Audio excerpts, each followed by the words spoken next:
Hey everybody, my name is Rob Smith. I'm the current serving president of the Almond Owners Association. Today is January the 25th, 2025. We have updated the architectural review and approval process. We want to just kind of give you an idea of not only how this works, but why we did it. So first and foremost, if you go to the HOA.org webpage, you come to the application for architectural review, or you'll see it right here on the front page. And you can click here, and this would be like if you wanted to remove a big huge tree from your yard, make some big major modification like changing out your shutters for a totally different color, putting in fences or kind of common, that kind of thing. So you'll come in here, you'll click on the big click here button, and up pops the new form. And I'm currently logged in under the Almond page, or our account, but there's no need for that. You don't need to be logged in. You're going to answer the email questions in here. There's just a few simple questions, so we're going to go in here and we're going to create a response. So my name is going to be Bob the Builder. And Bob Builder lives at 123 Almond Glen, and he's got an email address that matches mine, which means we'll actually get a response. And then from here, he's got his phone number 555-867-5309. And then Bob wants to put in a fence. So he's going to click on fence. You'll see there's a bunch of different options, and there's another down here if you need to put it in. Bob, being a professional builder that he is going to get started on this right away.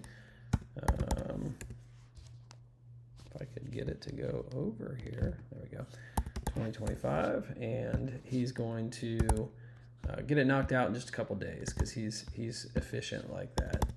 And you've got this set up like this. The way we've done it, if you have a contractor who's going to be doing the work for you, you could just send them this link and tell them, hey, can you fill this in? And then when they put their email address in, we would be bouncing back and forth with them and the email addresses for the approval process. Now, I would recommend you handle it yourself so that you've got a record of the approval, but you'll see why it's not a huge problem if they get all the approvals done.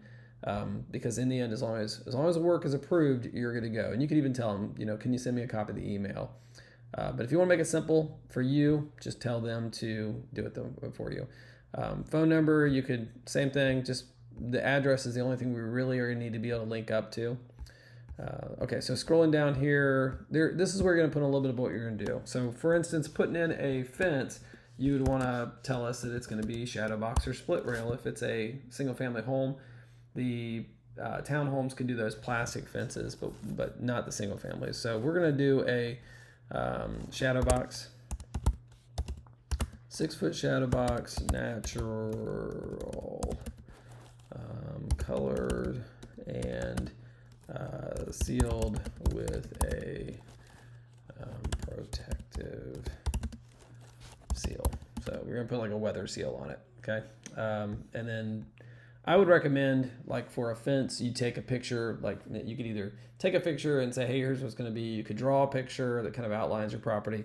You could use Google Maps. That would be really great because then we can easily see what it is. If we don't understand what it is you're doing, we can always email you and say, hey, I need more information. We've got a phone number we can call. So it's pretty easy for us to do a quick follow-up. Here you're just going to read through the agreement, just understanding that, it says that basically you have to follow the bylaws and the CC&Rs, and that we are going to communicate with you and keep you updated by email and let you know what's going on with it. And then it tells you that there's an appeals process. You're going to click I understand and agree after you've read through it, and that's it. You're done. Your architectural request is submitted. We may ask for more follow-up, but for now it's in. Now what happens on the back end of things? On the back end of things, we get an email that tells us, hey, there's a new response been submitted.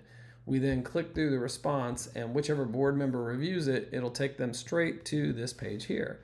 This little sheet will, as we get architectural requests, will go on, and it'll just keep filling up, and everybody will always have kind of a record of it. So that's why I say the address is the biggest thing that we need to make sure we've got, because 3 years from now, if somebody says, my neighbor put in a below ground pool, and I don't think he ever got approval for the pool. I don't like my neighbor, so I need you to look into it. Well, we can go back and search this form. We can find everything that we approved. And the most important part we'd be looking for is right over here. We could see who reviewed it, and this is what a board member will do. They'll put in Rob Smith reviewed it. And then over here, we'll tell you it's approved or denied, depending on what we did. As soon as this sheet says save to drive in that upper left corner and has gone through, you will get an email. And the email, you just heard it pop up on my phone. The email says, for instance, in this case, let me click on it here.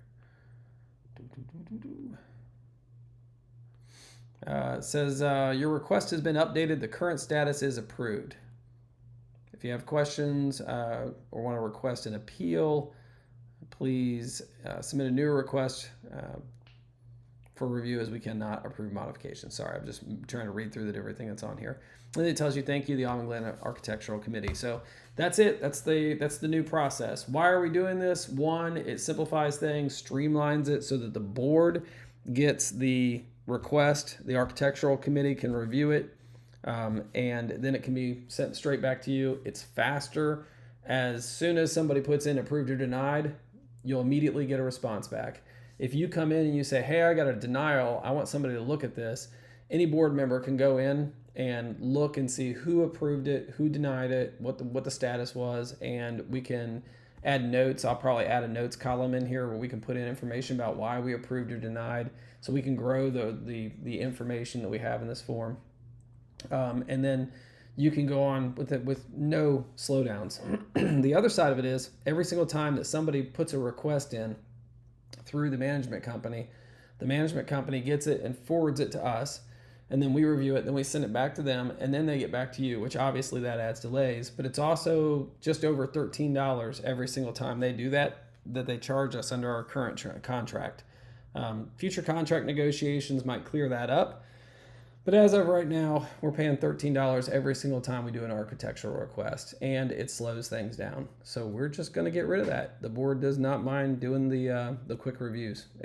It's the same thing that we do currently, just instead of us emailing the management company and saying, yeah, we approve of it, we'll just make the change to this sheet and you get an email.